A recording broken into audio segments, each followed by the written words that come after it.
Good afternoon, everyone. Welcome to the Malcolm Renfrew Interdisciplinary Colloquium for Tuesday, September 1st, 2020. This is week 2 of our series of lectures that bring together the expertise of faculty, graduate students, postdocs, visiting scholars from the University of Idaho, and this semester later on, we'll hear from a couple of faculty at Washington State University.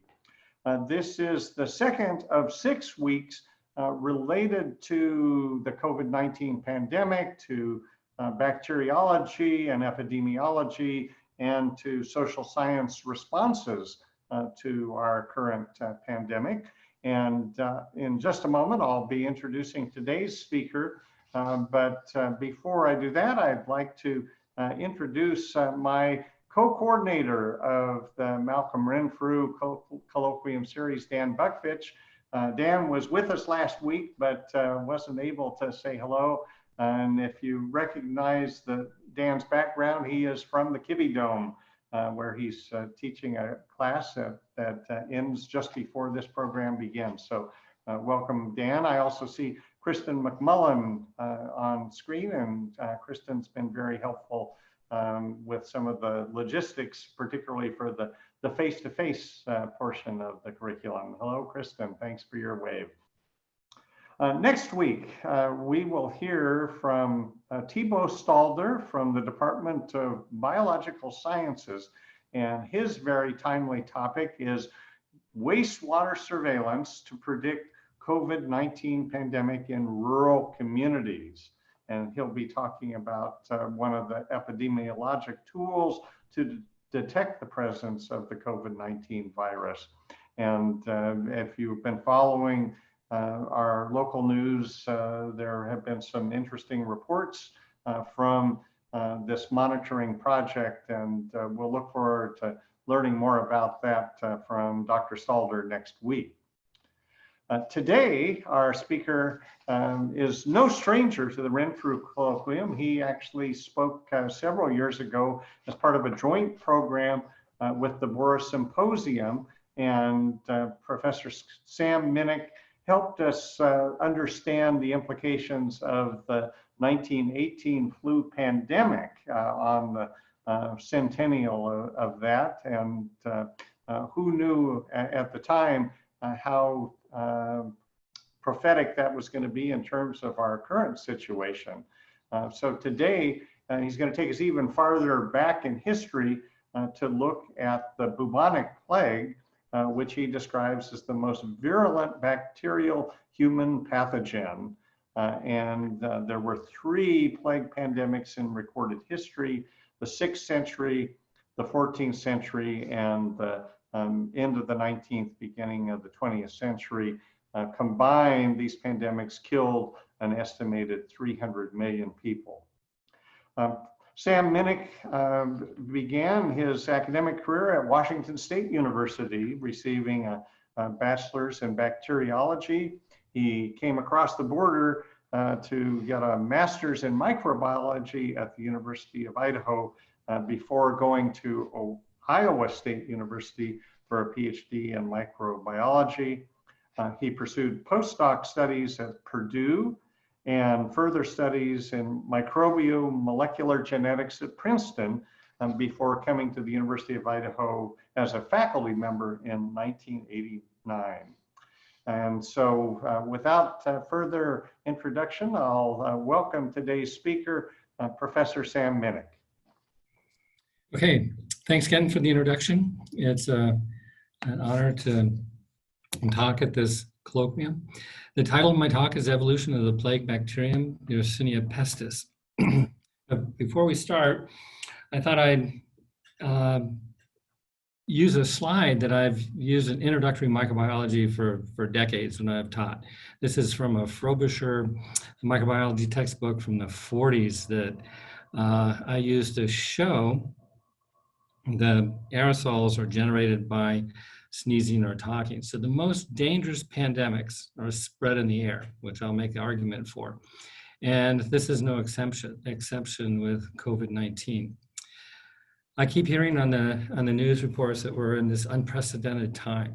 of a viral pandemic. And I would disagree with that to an extent. This is a normal time, except for this last generation. I think we have collectively forgotten what it is like to live under, the hammer of infectious disease. Who remembers that the average lifespan of a male in the United States in 1900 was 37 to 39 years? Not that you couldn't grow to an old age, it was because you had to run the gauntlet of infectious diseases as an infant or a child. And that included measles, smallpox, diphtheria, whooping cough, tuberculosis, scarlet fever, strep pneumonia, cholera, typhoid, malaria, yellow fever, dysentery.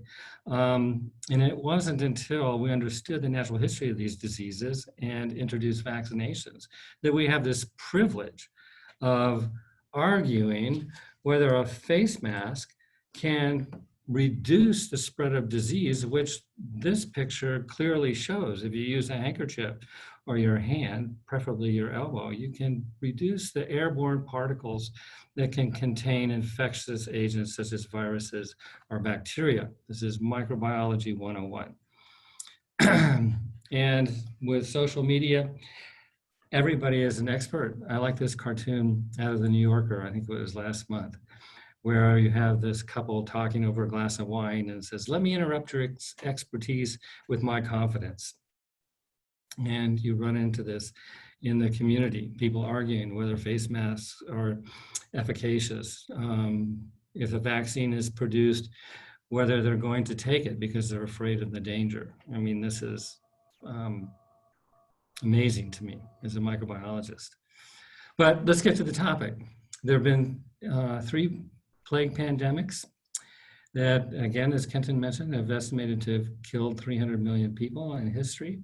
The Justinian plague in the 6th century, the Black Death, probably the most famous in the 14th century, and the 3rd pandemic that began in the late 1800s in Asia, not unlike COVID, starting in China and arrived in the United States at the turn of the century through the clipper ship trade routes. The French bacteriologist Alexander Yersin isolated the bacterium in Hong Kong in 1894. This graph is taken out of the most recent issue of National Geographic, or the August issue, from an article titled "Stopping Pandemics." And as you see here, these peaks, so these orange ones are the 3 pandemics of plague that were recorded. The axis here is looking at the duration of the pandemic in years, and the other axis is looking at the estimated deaths during that time period. So the first pandemic spanned about 48 years. The black line is the number of deaths associated with it. So the first pandemic, the second pandemic in the Middle Ages, and then the 3rd pandemic of plague. You can see these are large and what we would call in the vernacular microbiology real slate wipers in terms of the number of victims. Other ones highlighted are smallpox in Mexico and Rome. This small one here, if you can see my cursor, is cholera. This large, very narrow spike is the Spanish flu of 1918. So in about the course of a year, this, we estimate, killed about 60 million people, worldwide pandemic. And then of course, HIV that was first recognized in 1980 and continues with over 30 million deaths. If you look at the Black Death of the 14th century, between 1347 and 1352, 5 years, bubonic plague spread again through the steppes of Asia in the fur trade route. We think marmots were used for clothing, entered the Mediterranean through Constantinople, and the colors depict the timing of when this appeared. Spread through the Mediterranean into Northern Europe and then back into Western Russia. We estimate that during this 5-year outbreak or pandemic, anywhere from 1/3 to half the population of Europe died. This had a tremendous effect on society. There's a massive redistribution of wealth. If you were a serf and you survived and you had a skill, whether you're a wheelwright, a blacksmith, a tanner, a carpenter, suddenly you could bargain your skills. And it was attributed to the rise of the middle class as a result. The Magna Carta has been argued by sociologists to have come into existence after this, as the middle class rose and gained power, and we started talking about the rights of the common man. There's some great plague art. This is a Bruegel from 1562. So after that main epidemic, there were sporadic epidemics around Europe. This one's showing a horde of skeletons coming in from the harbor, and people fleeing in panic. You know, you can see people dying in the streets, people trying to flee into a church over here. You have a king in this left side, no respecter of age or social status. Other people like Albert Camus wrote about in his novel, The Plague, you know, eat, drink, and be merry, tomorrow we die. But imagine being in this environment when suddenly your entire community begins to die and you have no understanding of what's going on. It must have been horrific. We have several accounts. I'll read just one paragraph from Journal of the Plague Year, a tanner in Barcelona, who writes, "Thus in less than a month, there died my wife, our two older sons, and our little daughter. And I remained with 4-year-old Gabriella, who of them all had the most difficult character. And after all this was over, I went with the boy in the midst of the great flight from the plague to the house of my mother-in-law." That's hell. You lose your entire family except for the brat, and you end up in your mother-in-law's house where you quarantine, which incidentally comes from the root of 40 days. If you were a physician, your real defense was to disguise yourself as a bird. Why? Because birds didn't get plague. And so you could mask up with a beak. But that's because the core body temperature of birds is about 42 degrees Celsius and doesn't support the growth of Yersinia pestis, the organism. All right, but comment. So for the non-microbiologist or biologist, how do you correlate a specific organism with a given disease? This was worked out by Robert Koch in Germany in the 1880s, so not that long ago, with anthrax. So anthrax, Bacillus anthracis, was the first bacterium that was associated specifically with a disease. And his postulates state that, which we still use today, the agent, an infectious agent, must be present in every case of the disease. You have to isolate it in pure culture. You then can infect a susceptible host. You have an animal model system and show that you generate the same series of symptoms. And then you have to re-isolate the organism and show that it's the one that you started with. All right. So whether it's a virus, bacterium, or parasite, we still use the same logic today. Alexander Yersin, a student of Pasteur, accomplished this feat single-handedly for the plague bacterium in Hong Kong in 1894 in competition with Robert Koch's contingent from Berlin led by Kitasato. So a single Frenchman beat the Germans in this case to identify the agent of plague. We talk about plague in two cycles. We have sylvatic versus urban. So sylvatic, the Latin word or root, literally means of the woods. So you have natural infections in rodent populations out in the wild.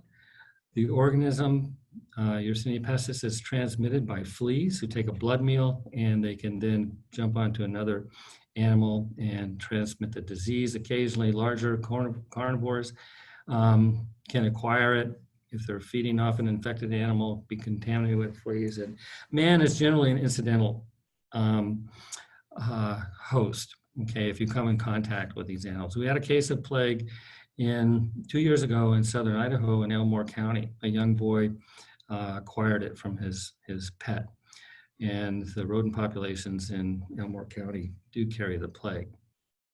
In contrast, you have urban plague. So if the organism gains access to urban rodents, particularly the rat, and man is in closer contact, maybe living in the same house, then these fleas can infect humans and you can have these massive outbreaks that have occurred in these 3 pandemics. All right, this is just a fluorescent microscope view of Yersinia pestis.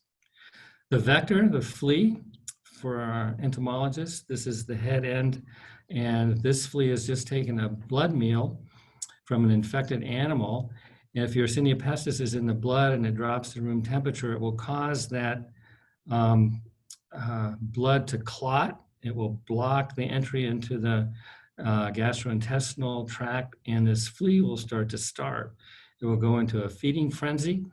It will either bite the same host or jump to another host, and the first thing it will do will regurgitate this blood clot, take another blood meal, and so the animal or the human has now, open conduit to the bloodstream. They'll itch that and can rub the organism into the bloodstream. The infectious dose for plague is extremely low, probably 10 to 100 organisms by that route. The organism itself is identified by Yersin and studied since then. Is referred to as a gram-negative facultative anaerobe. That means it can grow in the presence or the absence of oxygen. Gram-negative means it has an outer membrane. We'll talk a little bit about that. But is classed within the Enterobacteriaceae, which just means it's very closely related to E. coli and Salmonella, our workhorses in molecular biology and microbial genetics. It's the most virulent bacterium with a mortality rate of 50 to 80% if untreated. It comes in 3 flavors: bubonic, septicemic, and pneumonic. So bubonic, you get bit by a flea, the organism migrates to the lymph nodes near that area and sets up shop. Occasionally it will go directly into the bloodstream and cause a systemic infection. Septicemia is in the bloodstream. And both of these can lead to pneumonic plague, where the organism can gain access to the lung tissue and be spread directly by aerosol transmission from individual to individual and bypass the requirement of a flea. The natural reservoir, as I mentioned, are rodent populations. It's endemic in the Southwest US since it arrived in the 3rd pandemic and has migrated all the way up to Idaho and Montana. It's listed as one of the top 5 bioweapons candidates because of its low infectious dose and the fact that it can be spread by aerosol. This has actually been used by the Japanese in World War II as a biological weapon, and it's one that we worry about today. You can see the effectiveness of aerosol organisms with COVID-19, right? This virus, in the course of 5 months, has shut down the economy of the leading country in the world. There are 2 other pathogenic species related to the Yersinia pestis. These are Yersinia pseudotuberculosis and Yersinia enterocolitica. This is somewhat of a misnomer. You think of tuberculosis and you think of lung infection. These are both enteric pathogens. They cause diarrhea. They're foodborne and they cause self-limiting infections. When you look at bubonic plague, here's a victim. You can see their head, their ear here. You're looking at their armpit. So this person was bitten by a flea, and the organism will migrate to the closest lymph node and set up shop. This can be on the armpit, on the nape of the neck, in the groin. And once this swollen lymph node breaks, the organism will gain access to the bloodstream and death will ensue within 24 to 48 hours. Here's a blood smear of a victim with septicemic plague. And what we're looking at here in this smear, these are red blood cells. They don't look like the normal donut shape. They've been dried out by the staining process. These are white blood cells, our first line defense against infectious disease. And the plague bacterium are these small rod-shaped organisms that show typical bipolar staining. So these actually look like clothespins. And this is very diagnostic for Yersinia bacteria during infections. Call it the Black Death for a reason. This is a patient that's recovering from systemic plague. And as this legend says, at one time the patient's entire body was ecchymotic or black due to bleeding under the skin.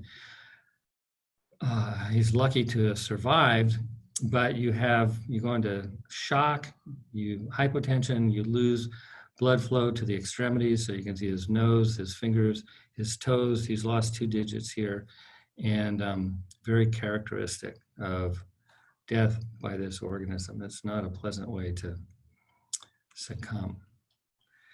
The pathogenic Yersinia have been very important in understanding bacterial pathogenesis, because these were the first organisms where we were able to show the role of plasmids, these extra chromosomal elements in disease, that they can carry virulence plasmids, how bacteria sequester iron necessary for growth from their host, the first proteins that were shown to decorate the surface of bacteria and how they cause uptake by eukaryotic cells.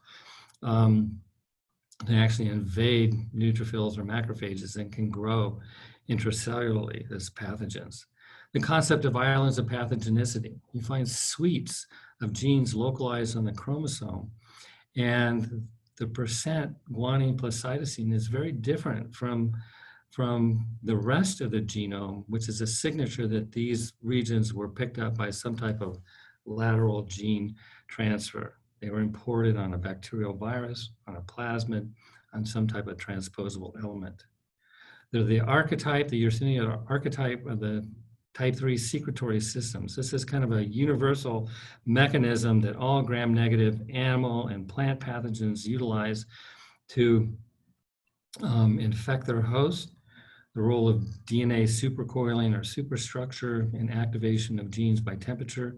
Many bacterial pathogens are facultative and they can live outside of a mammal, but if they're so unlucky to acquire a mammalian host, 37 degrees body temperature is a key environmental cue that they use to activate their weapon systems. And then finally, the role of genomic reduction, loss of genes and how that contributes to pathogenesis. This was somewhat of a surprise and perhaps antithetical, but as I hope to show in this lecture, it's a very important mechanism of how you can go from a fairly mild pathogen to a major leaguer. So we've gone from Koch's postulates, how we correlate a given organism with a disease, and with the advent of recombinant DNA, we have this concept now, we talk about molecular Koch's postulates. How do you identify a specific gene, sequence of DNA, and its contribution to causing disease? And this is well illustrated by Yersinia. This was coined by Stanley Falco in 1988, so it's fairly recent, but he worked a lot on Yersinia. And in this case, we use the same logic. Instead of talking about the organism, we say the gene under examination has to be present in all virulent strains of the agent.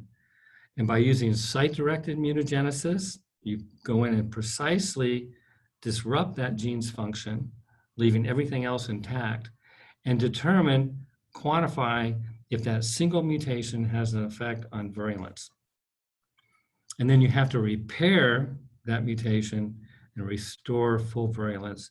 And then you can prove that this gene is indeed involved in causing disease.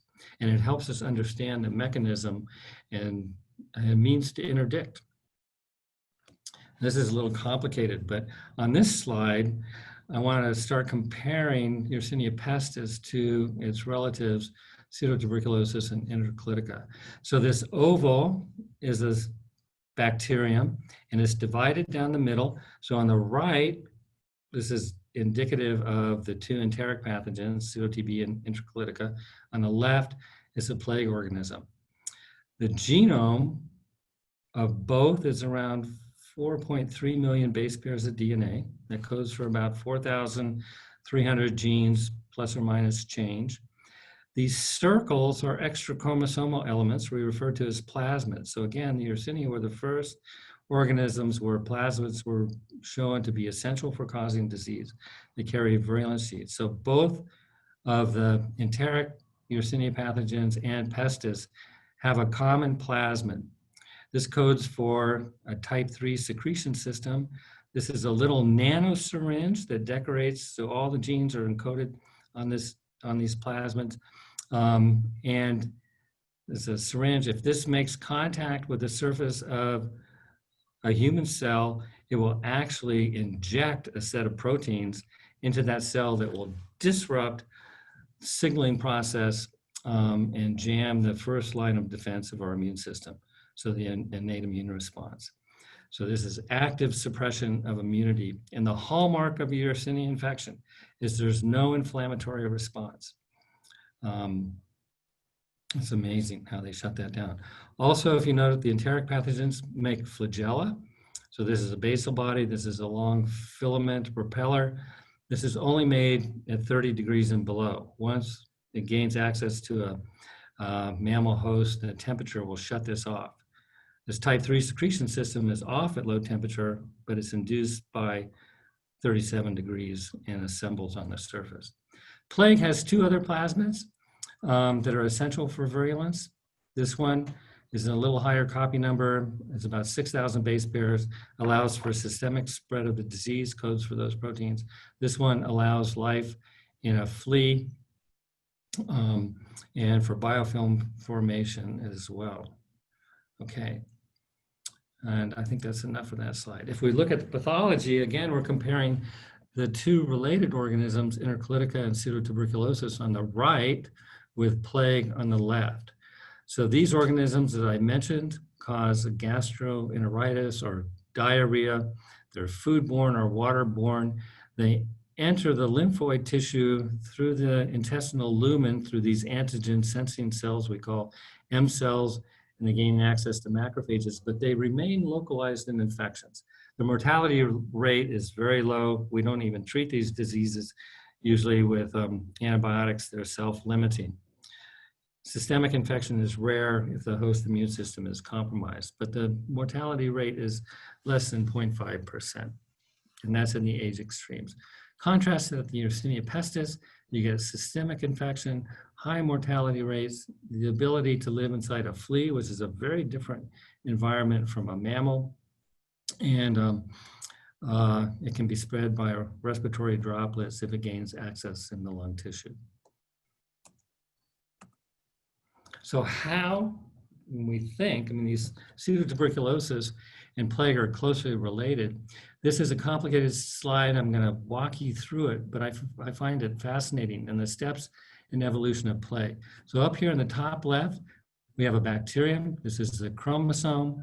It's non-pathogenic, doesn't cause disease, Yersinia, and it acquires bilateral gene transfer that first plasmid that codes for that type 3 nanosyringe. Okay, so now it's partly pathogenic, and then by lateral gene transfer, it acquires suites of genes on islands of pathogenicity in blue and green for growth in flea, also a mechanism to sequester iron from its host. So now we have a modified Yersinia pseudotuberculosis pathogen. On its road to plague, it acquires a second plasmid, this large 100,000 base pair plasmid that has genes that permit survival in a flea, also encodes a capsid. So we progress, and then we acquire bilateral gene transfer, another smaller plasmid and higher copy number, about 6,000 base pairs, and that has genes that allow dissemination from a local infection throughout the host, systemic spread. Now, researchers at USAMRIID, which are the biological weapons labs at Fort Detrick, in the late 1980s and 90s, thought that if they took pseudotuberculosis and just added these two other plasmids, they would get plague. They did the experiments, they used monkeys as a model, and it still just produced a local infection. So there's something more going on. When we looked at the chromosomes, it's hard to discern because there's nothing really that stands out between the plague organism and pseudotuberculosis. It looks like anything else to do with pathogenicity. And so, these authors, about a year or two after we published an idea that maybe loss of information could contribute to pathogenicity, or coming to this conclusion too. Maybe loss of enteric lifestyle can contribute to disease. So maybe it's not another virulence gene you have to acquire, maybe you have to lose something. And again, that's kind of antithetical, but we know from genomic comparisons that the chromosome of Yersinia pestis and pseudotuberculosis are 99% identical at the DNA level. Pestis has acquired those two other plasmids, but when the sequences of the chromosomes were finally completed in 2004, we find this unanticipated result that Yersinia pestis, and this is the first strain that was sequenced, Kim6, that stands for Kurdish Iraqi man, so this came from the Middle East, had 13% of its genome inactivated by mutation. So 149 pseudogenes, 317 genes were actually absent, had been lost. Okay, so again, this idea of loss of information is starting to, take hold. In part, it could be that you become a more efficient parasite, and a parasite, you can rely on your host to supply you growth factors, amino acids or vitamins. You don't have to make them anymore. So you don't have to make a flagellum. Perhaps you can jettison that. But underlying this, number of genes, are there loss of genes that were critical to increase its ability to cause disease? These authors in 2004, and Lawrence Livermore, in this paper in the Proceedings of the National Academy, state these results provide a sobering example of how a highly virulent epidemic clone can suddenly emerge from a less virulent, closely related progenitor. Not unlike COVID, right? Who has a SARS viruses that are reservoired in bats, and then they jump species to humans. So about this time in 2005, as we were studying plague, we publicized this idea that was, again, antithetical. And we got a lot of resistance from this, but the idea that loss of genes could contribute to virulence. And we termed or coined the term reverse molecular Koch's postulates. So in this case, we have to show that every virulent strain of the organism has to have a mutation in the gene suspected. If we repair that gene to its normal function, we should see a decrease in virulence. And then to come full circle and prove it, you restore the mutation and show that full virulence is recovered. Okay. We had reason to suspect this. So this is a DNA sequence of a gene that was cloned by a WAMI student, Bill Swickham, in the mid-90s, before we had the genomic sequences. And as I mentioned, plague doesn't make flagella, but we had reason to suspect that at one point in their history, they were motile. And so Bill PCR'd the master control gene of flagellum biosynthesis. It takes about 50 genes to make a flagellum and chemotax, but this one controls that whole regulon. So in this top sequence, you have the gene for Yersinia pseudotuberculosis, which is motile, makes a flagella. The bottom sequence are the nucleotides starting at the 5' end. So this ATG is a start codon for methionine. And sequenced and compared them, aligned these sequences, and we find towards the 3' end, there's an extra base pair that's been inserted here. We call this a frame shift mutation. If this were a computer program of 1 and 0s that have to be read in that precise alignment of digits, you throw a 1 or a 0 in a computer program, you're going to trash it. And that's what happens to this gene. And I had a student that actually repaired this by inserting 5 genes and throwing that sequence back into frame, and it restored function of the gene. So a single base pair mutation knocks out motility in plague. So our hypothesis back in the early 2000s was loss of pseudotuberculosis genes led to the evolution of this highly virulent plague. Working with genomic scientists over the University of Washington, collaborators, we compared the genes of pseudotuberculosis and intercolitica with Yersinia pestis, and we took only those genes that were missing in pestis from both of these 2 enteric pathogens. And of course, we had further identified that motility was involved, and there's some others we haven't pursued those. But going back to this reverse molecular Koch's postulates, so we sequenced this back in the 90s before we had any genomic sequences. And then once more sequences came online, then Levi O'Loughlin in my lab did this comparison. So this is the Kim strain, original one. CO92 is from Colorado. Pestoides is from Russia. These are from China, Angola, Nepal. Worldwide distribution of plague. We looked at this single gene controlling motility, and sure enough, every single one of these isolates has that T insertion. So the mutation has to be present in every virulent strain of the bacterium. What does this mean? You know, because this is worldwide distributed, this mutation had to occur very early in the evolution of this organism. What's the rationale for that?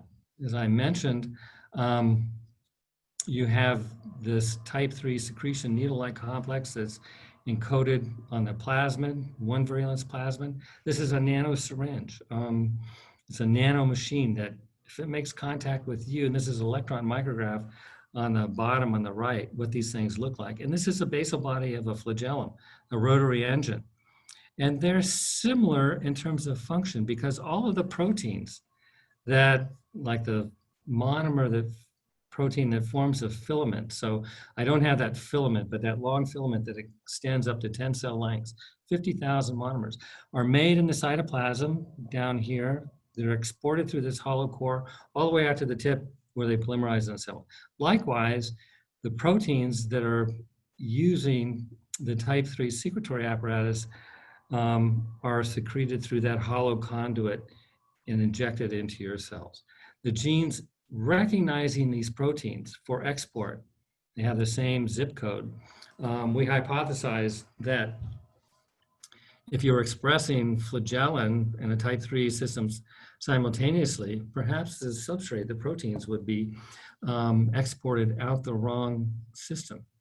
And we did the experiment with Yersinia intercalitica, which is normally motile at low temperature. It shuts off flagellum at high temperature and turns on these little syringes. And you know, you get 100% mortality with a wild type organism. But if we just express flagellin, it's recognized by this needle-like complex, injected into cells, and this induces the innate immune response. Well, I'll show you why. And these completely attenuated disease.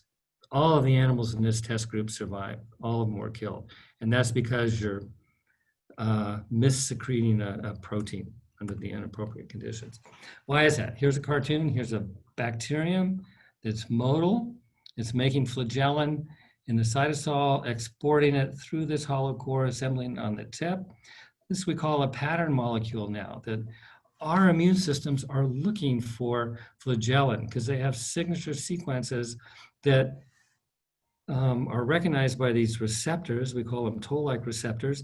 These are tripwires set up on the surface of our dendritic cells, our macrophages, our neutrophils. And if these are set off, they set off this whole signaling cascade to produce inflammatory response, to alert the system there's been a breach in defenses. So flagellin has a specific receptor looking for it on the surface. There's also one in the cytosol if you have an intracellular pathogen. So gram-positive, gram-negative bacteria that are motile, if they're expressing flagellin, they're going to trip these wires and set off an innate immune response. Okay, so we asked if Yersinia pestis, if flagellin were made, would it be translocated into host cells?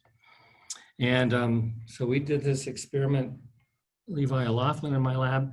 On the right here, this is a fluorescent micrograph of neutrophils. These are white blood cells that have been packed with this dye that fluoresces green. Okay, it has this compound in the middle that looks like penicillin.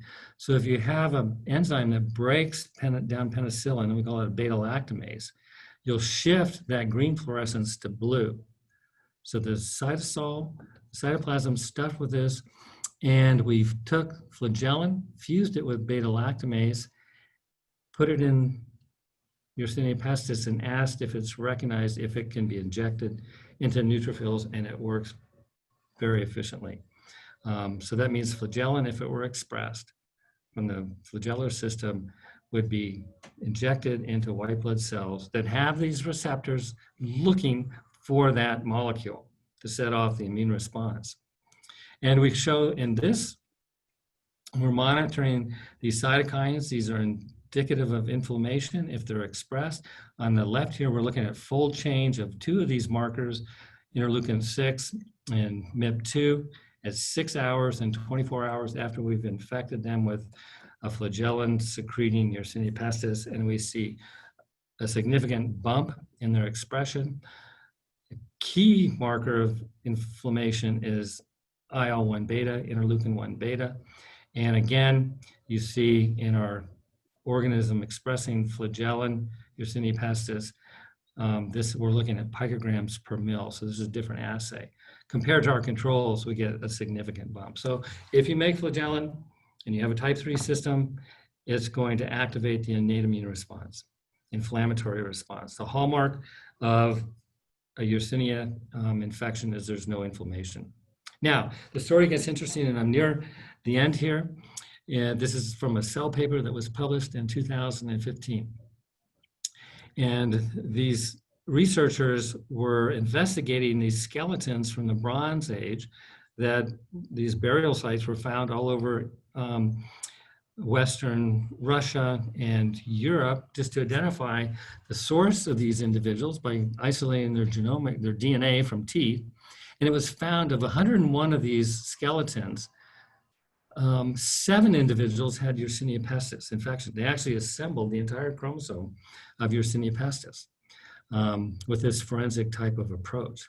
So plague was existence back then. And then there's another paper looking at Neolithic skeletons, older skeletons.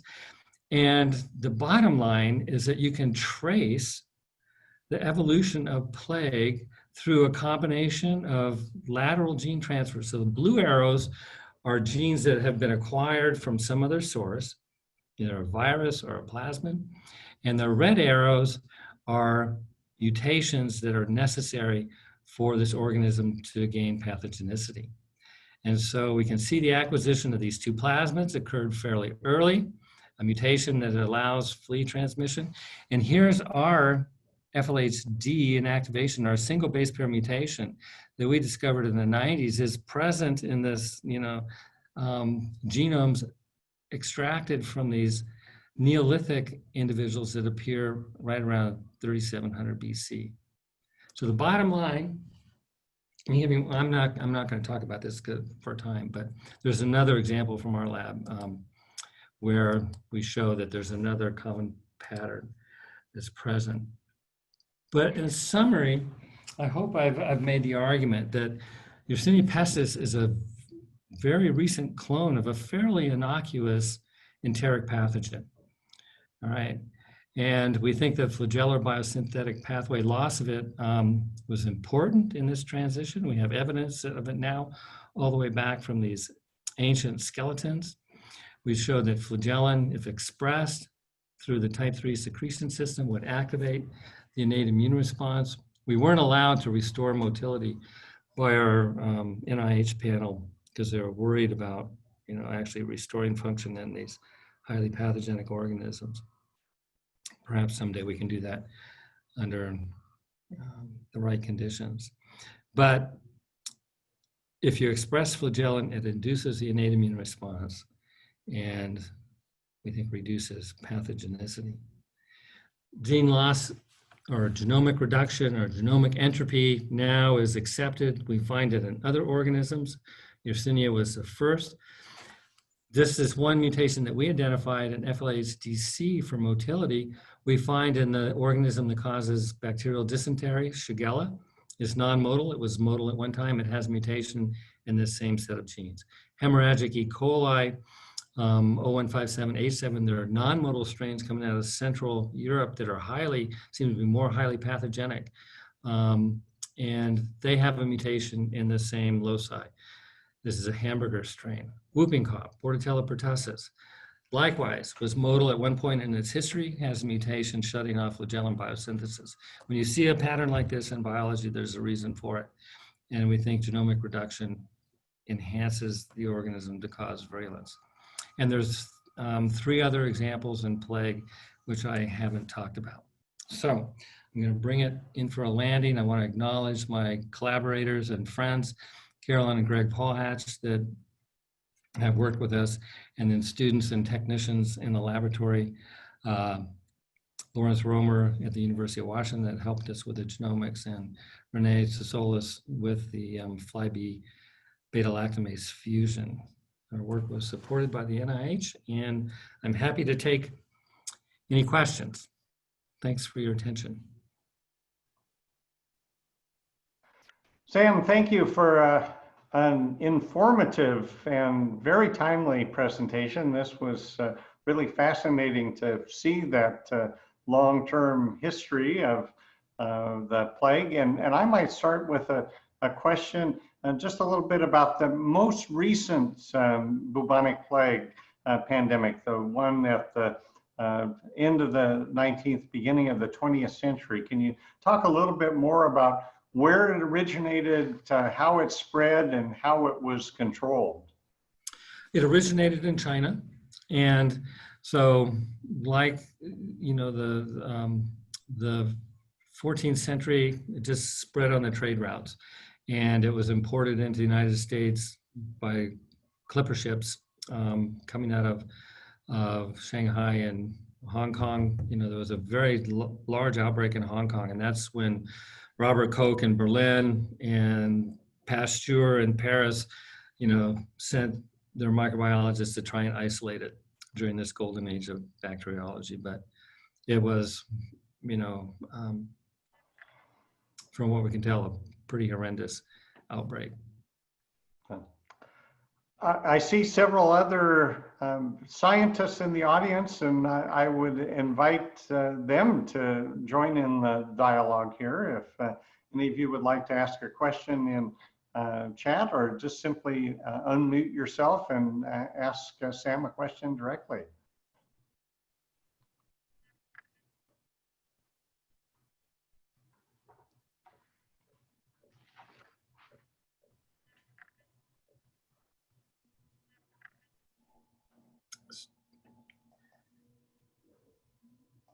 Too quiet.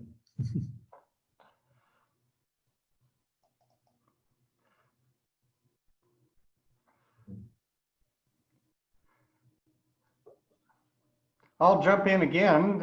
As those of you who go to university faculty meetings know, I always have a handful of questions. So I'm curious to learn a little bit about how you got into this topic. What led you from the other types of research you were doing into looking into the plague? What attracted your interest, and how did you first get into the exploring this topic? I don't know, the short story is, you know, when I was at Princeton and I brought that work here, we were studying flagellin biosynthesis in an organism that has no medical or industrial importance. It's just a model system for development. And we were working on that. It's very difficult to grow. And I don't know if any of you remember, but in 1989, if you were here, a truck hit a power pole on the edge of campus. None of our freezers were on backup systems, and I lost my entire culture collection of Colobacter. I had worked a little bit with Yersinia. I had done work with Salmonella in the past, and because of this temperature phasing of motility, you know, came into the lab and said, okay, we're going to work on pathogens. We're going to figure out how temperature regulates gene expression. And that was before we knew about type 3 secretion systems. And it's been a fascinating trip ever since.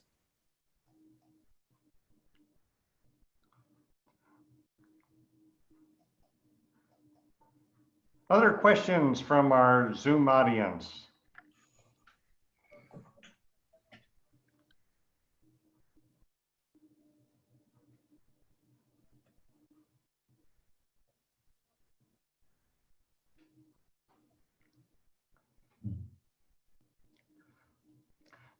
Sam, as a scientist, you obviously have been paying attention to the current coronavirus COVID-19 pandemic.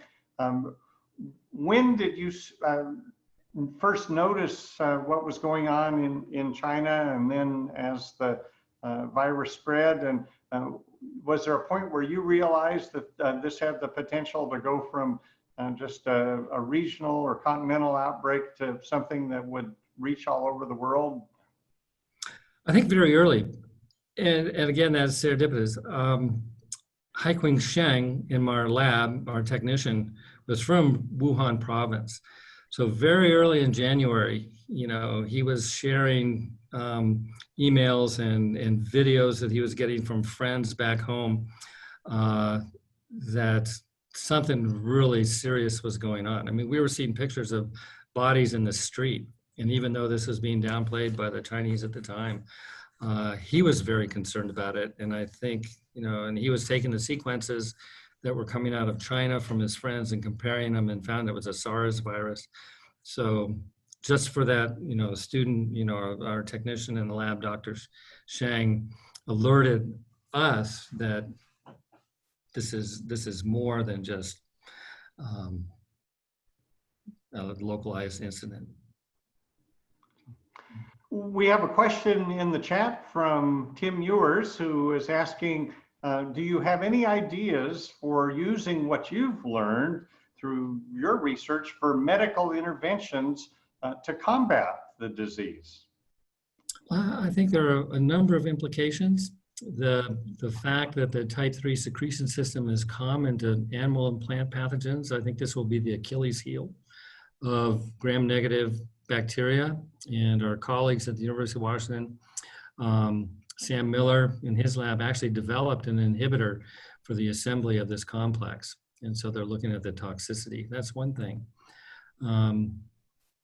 Understanding temperature and how it regulates gene expression through subtle changes in DNA. There are other potentials for drug interdictions and design in those as well. Those are two examples. I think the other thing is that what this really tells us is that when we worry about emerging infections, it's not only what new virulence attributes they've gained. You think of E. coli 0157 that Carolyn Bohatz works on, that we've collaborated on. That toxin is carried on a virus that E. coli had acquired probably fairly recently. But we have to start looking at what genes are being lost, because we're seeing a pattern of how you not only can have an organism that expressly knocks out the innate immune system, but even passively can do it by removing these molecules on its surface that our innate system is working for. We developed a vaccine for pneumonic plague. There wasn't one, we had a vaccine for bubonic plague, but understanding the role of the innate immune system, working with GlaxoSmithKline, they made these synthetic, go back here, these synthetic lipid A compounds. These also, like flagellin, induce the innate immune response. So we included that as an adjuvant in our vaccine.